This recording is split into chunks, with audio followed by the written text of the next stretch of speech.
Hi everyone. So today's topic is Indus Valley Civilization. So we'll be discussing its syllabus in detail for CUET PG. And on my channel, I'm trying to give you a self-study strategy for preparing for CUET PG history. And I shall be sharing tips in English and Hindi both as we go along. And this is a little something about me. So let's begin.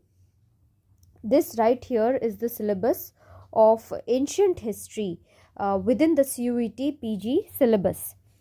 As we see, we are right now at this point, which is Indus Valley Civilization. I have already discussed these two topics in my previous video, Stone Age and Chalcolithic Age, so you can go and check it out. And these are the resources that I had used while preparing for CUET PG history, so you can refer to them and you can make your own notes, or if time is less for you, then you can straight away learn from the book itself. But through this video I want to basically guide you regarding what are the topics that you should definitely cover under each of these broad headings that are given over here, right? So let's start. Today's topic is Indus Valley Civilization. You can use this video in two ways. If you have already studied this topic, then you can use this video to check if you have covered the topics that I am telling you. And secondly, if you are just about to study Indus Valley Civilization, then you can use this video to as a guide to look at the important topics. And as you see here, this is a map of mature Indus Valley civilization. Okay, maps are really important. You'll see in a minute why. So the first major thing that you must be covering, जो आपको cover करना ही करना है इस topic के अंदर, इस heading Indus valley civilisation के अंदर, इज़ द साइट्स. ओके, जहाँ साइट्स की बात आती है वहाँ पे मैप भी इम्पॉर्टेंट हो जाता है. तो जिस भी बुक से, जिस भी रिसोर्स से आप पढ़ रहे हैं, उसका मैप, उसमें जो दिया हुआ मैप है उसको ज़रूर देखना है, उसके दिए हुए साइट्स को ज़रूर वहाँ पे अच्छे से स्टडी करना है, उसकी लोकेशन को समझना है, वो इंडिया में है कि पाकिस्तान में है, अगर इंडिया में है तो वो किस स्टेट में है वो भी जानना ज़रूरी है, क्योंकि उसमें से मैच द फॉलोइंग आ सकता है क्वेश्चन. ठीक है, फिर कभी कभी जब स्टेटमेंट वाले क्वेश्चंस होते हैं ना, तो उसमें भी स्टेट के थ्रू भी हिंट मिलता है हमें. तो let's look at the major sites, how you should cover the sites. So basically मैंने sites को कैसे divide किया है, I have divided them into two categories. पहला तो ये वाला है major sites, यहाँ पे मैंने वो sites दे रखे हैं, और जो next slide पे मैं दिखाऊंगी वो हमारे other sites हैं. तो major sites को हमने डिटेल में कवर करना है. जब हम मेजर साइट्स, जो ये मैंने यहाँ लिखा है, उनको जब कवर कर रहे हैं, उनके अंडर आपको क्या क्या चीज़ें बिल्कुल ही नहीं छोड़नी है, वो मैं यहाँ पे I have listed them down. So either you can prepare a table for these sites. इस चैप्टर से अगर आपको एक चीज़ भी अगर कवर करके जाना है तो वो इस स्लाइड पे है, इसको ज़रूर कवर करके जाना है. ठीक है, तो जैसे ये जो साइट्स मैंने यहाँ नीचे लिख रखे हैं, उन साइट्स में आपको टेबल बना के, या जैसे भी आपको हैंड रिटन नोट्स बनाने हैं या फिर डायरेक्टली बुक से पढ़ना है, तो इन चीज़ों का आपको ध्यान रखना है. ठीक है, तो ईयर ऑफ एक्सकवेशन ध्यान रखना है, कौन से आर्कियोलॉजिस्ट ने उसको एक्सकवेट किया, या कोई टीम थी, या जो भी उनके आर्कियोलॉजिस्ट के अगर नाम है पब्लिक डोमेन में अवेलेबल तो वो भी पता होना चाहिए. एग्जैक्ट लोकेशन, स्टेट तो एटलीस्ट पता होना ही चाहिए. हड़प्पा और मोहनजोदारो के केस में आपने डिस्ट्रिक्ट भी कवर करना है. अगर वो साइट जो है किसी रिवर के बैंक पे है तो वो रिवर का नाम भी आपको पता होना चाहिए, और रिवर का जो पहले का नाम होता था ना, संस्कृत के नाम जो होते थे, वो नाम भी पता होना चाहिए. ठीक है, वो हम जो इसके बाद वाला टॉपिक है वैदिक एज, उसमें भी देखेंगे कि रिवर्स के जो नाम होते थे वो पहले के नाम कुछ और होते थे, वो संस्कृत नेम्स भी रिवर के इम्पॉर्टेंट हो जाते हैं. फिर उस साइट का जो सिग्निफिकेंस है, why is that site important, वो कवर करना ही है. उसमें कैसे जानेंगे हम कि सिग्निफिकेंस में क्या क्या चीज़ें आ सकती हैं. तो अगर कोई टाउन प्लानिंग की चीज़ है, मान लीजिए कहीं पे सिटाडेल नहीं है, नो सिटाडेल फाउंड, ठीक है, तो वो साइट इंपॉर्टेंट हो जाती है, वहाँ से वन लाइनर क्वेश्चन आ सकता है कि which is the site which does not give any evidence of a Citadel, ठीक है। फिर आता है डॉकयार्ड, वाटर ड्रेनेज सिस्टम, फिर हमें पता है कि ग्रिड प्लानिंग हुई है इंडस वैली में, तो वो, ठीक है। मेजर डिस्कवरीज, कहीं पे बैंगल एंड बीड्स की फैक्ट्री है, कहीं कोई मेटल स्कल्पचर्स ज़्यादा मिल रहे हैं, वो इम्पॉर्टेंट होता है। फिर unique findings which is not found anywhere else, जैसे प्लॉड फील्ड, फायर ऑल्टर्स, कोई स्क्रिप्टेड साइन बोर्ड मिला है, वो इन्हीं साइट्स के बारे में यहाँ पे मैंने एग्जाम्पल दे रखा है, तो you that is your homework to find out, okay. And religious evidence अगर कहीं किसी साइट का है, फिगरीन्स, वर्शिप एविडेंस, आगे भी हम देखेंगे, जो बियर्डेड प्रीस्ट है और मदर गॉडेस है, डांसिंग गर्ल है, वो कहाँ पे मिले हैं। फिर बरियल्स के बारे में भी इम्पॉर्टेंट हो जाता है। उसके अलावा ट्रेड से रिलेटेड कोई पर्टिकुलर सील कहीं पे मिला है, कोई पर्टिकुलर ऐसी चीज़ मिली है जो किसी दूसरे सिविलाइजेशन से आई थी, वो इम्पॉर्टेंट हो जाता है कि वो कहाँ पे मिला है, ठीक है। फिर एनिमल्स का एविडेंस बहुत इंपॉर्टेंट है, पता नहीं एनिमल्स पे ये लोग बहुत स्ट्रेस डालते हैं, तो एनिमल्स वेरी वेरी इंपॉर्टेंट, जहाँ कोई भी एनिमल की बात हो रही है उसको बिल्कुल ही नोट डाउन कर लो। हॉर्स के जॉ कहाँ पे मिले हैं, हॉर्स का बोन कहाँ पे मिला है, वो इम्पॉर्टेंट हो जाता है। डॉग पॉ इम्प्रिंट ऑन ब्रिक, इस टाइप की चीज़ें भी एग्ज़ाम में आता है, तो इस पे बिल्कुल ध्यान रखना है, ठीक है। और एनिमल्स का कोई डोमेस्टिकेशन का एविडेंस मिले, उनके कोई बोन्स मिले, उनका कोई बरियल मिले, तो एनिमल्स का जहाँ बात हो रहा है उसको अच्छे से कवर कर लो, ठीक है। फिर एग्रीकल्चर का एविडेंस, यानी कि कोई ग्रेन मिल रहा है या कोई जैसे वुल, कॉटन, इन चीज़ों का कहाँ पे मिल रहा है, क्लोथ्स, ज्वेलरी एविडेंस, ठीक है, कॉस्मेटिक का कोई एविडेंस, तो ये सारी चीज़ें आपने कवर करनी है। और इन साइट्स को तो बहुत डिटेल में, जितनी डिटेल में हो सके कवर करो, इनका टेबल बनाओ, इनकी एक लिस्ट बनाओ, और उसमें ये जो स्पेशल फीचर्स हैं वो कवर होने चाहिए, और उसके अलावा उनकी जो लोकेशन है, उनका year of excavation, excavated by which archaeologist, ये सारी चीज़ें, ये वाला स्लाइड बिल्कुल ही इंपॉर्टेंट है, इसको कवर कर लो अच्छे से।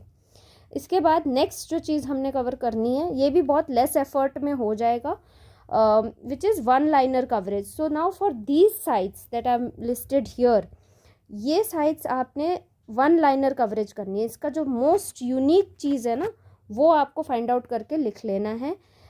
इसकी लोकेशन जान लो, अच्छा रहेगा। अगर नहीं हो पा रहा है तो एटलीस्ट इस वाले स्लाइड की तो कर ही लेना लोकेशन, बट इसकी भी जान लो तो अच्छा है। जोग्राफिकल पोजीशनिंग कहाँ पे है। अच्छा, जोग्राफिकल पोजीशनिंग में दो तरह के क्वेश्चन आते हैं हमेशा। एक तो ये आता है कि नॉर्दर्न मोस्ट साइट कौन सा है, southern most site, eastern most site in India, ठीक है, फिर western most site of the whole civilisation. तो ये बहुत ही एक इम्पॉर्टेंट और कॉमन क्वेश्चन है, ठीक है। दूसरा तरीका ऑफ क्वेश्चन का बनने का हो सकता है पोर्ट सिटीज़ से रिलेटेड, तो पोर्ट सिटीज़ बहुत इंपॉर्टेंट हो जाते हैं। और तीसरा तरीका, हालांकि this is not very common but still it can be asked, you may be asked to, मान लो 4 साइट के नाम दे रखे हैं और उन 4 साइट्स को आपको बोल देंगे कि arrange them in north to south direction. तो अगर आपने मैप नहीं देख रखा होगा तो आप ये क्वेश्चन नहीं सॉल्व कर पाओगे, इसीलिए मैप देखना बहुत बहुत ज़रूरी है, ठीक है। उसके हाँ, मैंने बोल दिया मोस्ट स्पेसिफिक डिस्कवरी जो है वो तो कवर करना ही है इन सारे साइट्स से रिलेटेड। और अगर कोई ओल्डेस्ट साइट है, कोई अर्लीस्ट साइट है, कोई ऐसा साइट है जो स्टोन एज या फिर चालकोलिथिक एज में कंटिन्यूसली हैबिटेट है, तो वो साइट्स इम्पॉर्टेंट हो जाते हैं, ठीक है। तो इस तरीके से आप साइट्स को कवर कर लोगे, दोनों ही तरह से कवर करना है। एक ये है जो very detailed coverage needed here, and secondly these are one liner type of questions के लिए ये वाली चीज़ और मैप, ये 3 चीज़ों को बिल्कुल अच्छे से कवर करें। नेक्स्ट अब आते हैं जो मतलब if you want a holistic preparation you should focus on these areas also, let's look into that. So अब सिविलाइजेशन के बारे में जो जनरल चीज़ें हमें पता है कि उसकी डिस्कवरी कैसे हुई, उसके जो ये ऑल्टरनेट नेम्स हैं, हड़प्पन सिविलाइजेशन, इंडस वैली, ये क्यों ऐसा बोला जाता है, ठीक है। फिर geographical extent major river valleys कौन से हैं, कौन से रीजन्स में हैं, क्यों हड़प्पन सिविलाइजेशन वाज ये रिवर वैलीज़ में क्यों बेस्ड था। तो उस तरह की चीज़ें जो एक्सप्लेनेशंस बुक में दिए होते हैं वो थोड़ा रीड कर सकते हैं। फिर क्रोनोलॉजिकल फेजेस, तो हड़प्पन सिविलाइजेशन को हम 3 फेज़ में देखते हैं, अर्ली, मैच्योर और लेट हड़प्पन। उसके थोड़े डेट्स मतलब कि ड्यूरेशन देख लो, उसके अलावा उनके कैरेक्टरिस्टिक्स, चेंजेस और जो साइट्स हैं, तो कुछ अर्ली के साइट्स अलग होंगे, मैच्योर के अलग होंगे, और लेट और मैच्योर के मोस्टली सेम होते हैं, बट देख सकते हैं कि कैसे shift, you can see the shift in the map. तो ये शिफ्ट आप ऑब्जर्व करो थ्रू मैप्स, ठीक है। फिर आते हैं थ्योरीज पे और उनके प्रोपोनेंट्स जो होते हैं, थ्योरीज जो देते हैं। तो हड़प्पन सिविलाइजेशन के कुछ ओरिजिन के भी थ्योरीज हैं और कुछ डेक्लाइन के भी थ्योरीज हैं।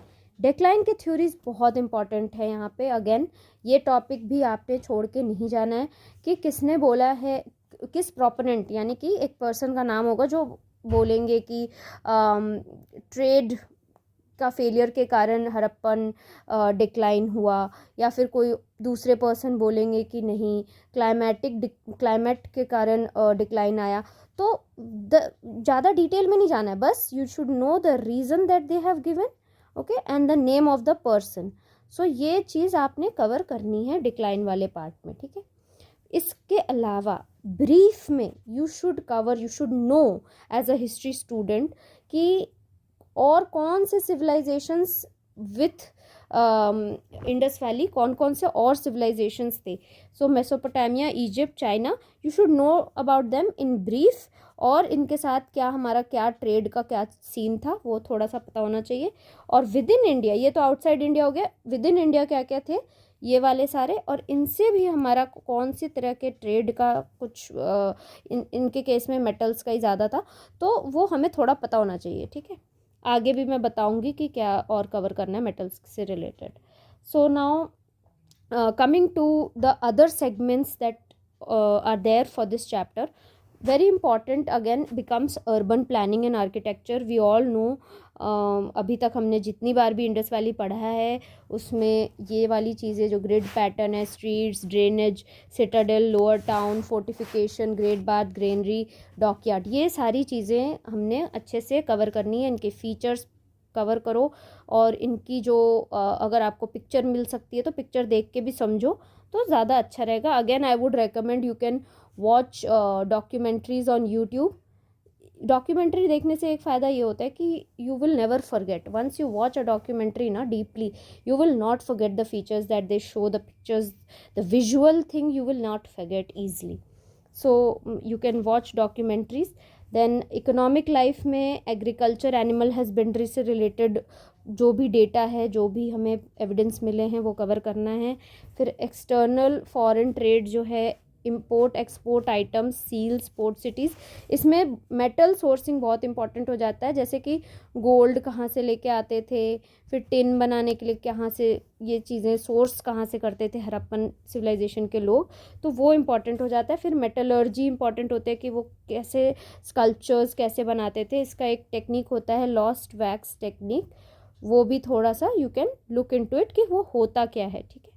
और इसके जो मेन सेंटर्स हैं मेटलर्जी के, वो यू शुड बी नोइंग कि कौन कौन से सेंटर पे ज़्यादा मेटलर्जी का काम होता था। फिर crafts and industry, textile, bead making, textile में वीविंग का एविडेंस, कॉटन, वुल, ये सब का एविडेंस कहाँ से मिल रहा है, बीड मेकिंग हो गया। फिर ornaments, bangles, pottery, right. Agriculture में अगेन ग्रेन्स का कुछ भी एविडेंस मिले तो उसको बिल्कुल कवर करना है, किसी भी तरह का ग्रेन हो, वीट हो, राइस हो, वो सब कहाँ से मिल रहा है वो you should know the sites. And weight and measurement system again briefly you should be knowing. एक क्वेश्चन मुझे शायद याद आ रहा है कि एक ब्रिक तक के रेशियो को, there is a question on the ratio of the brick, मतलब कि डायमेंशंस 1:2 या जो भी मतलब इसका होता है, that also can be asked in the exam, so you should study it in such depth, okay. Moving on, then social life and society, इसमें सोशल हायरार्की के बारे में आर्किटेक्चर से या आर्टिक्राफ्ट से क्या पता चलता है हमें, वैसे तो बहुत डिटेल वाला ये नहीं है, बट जो अगर दिया हुआ है बुक में तो उसको यू कैन रीड।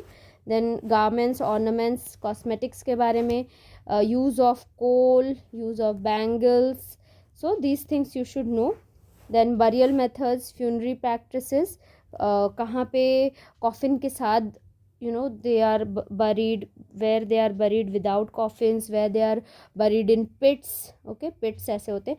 तो this you should know कि अगर कहीं पे कुछ स्पेशल चीज़ हो रही है then you should definitely cover it, right? and then religion, rituals, fire altars से related कुछ question है, कुछ डिटेल है तो वहाँ से भी हल्का क्वेश्चन बन सकता है.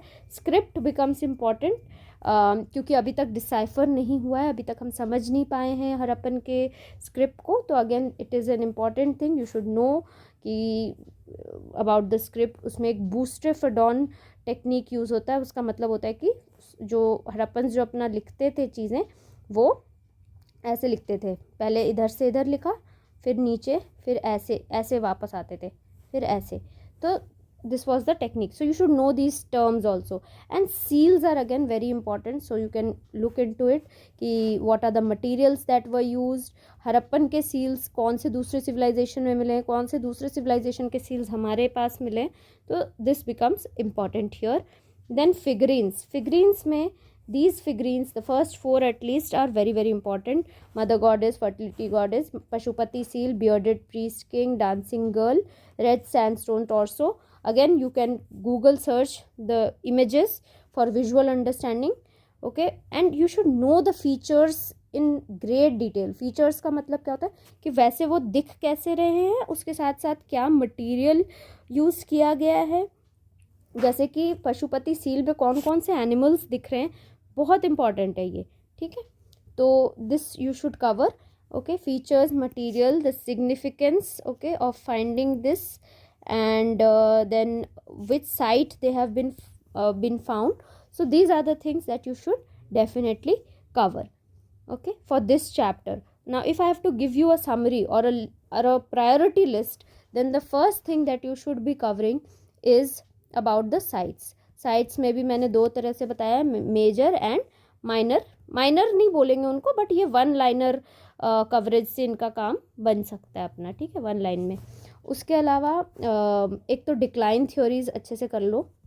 ठीक है, और तीसरी चीज़ ये जो फिगरीन्स वाली मैंने बताई है ये करो, और फिर अपना इकोनॉमिक और सोशल कवर करेंगे. ठीक है, तो ये चीज़ें हम ऐसे इस ऑर्डर में you can cover, definitely cover this, don't miss this. ठीक है, और स्पेशली द मेजर वंस जो मैंने फर्स्ट स्लाइड पे बताया था. okay, thank you. This is all for this video. I will try to cover the entire syllabus in this manner, and do let me know in your comments if you're finding this helpful. And I'm trying my best to give you these videos so that you can prepare well for your exam. Thank you.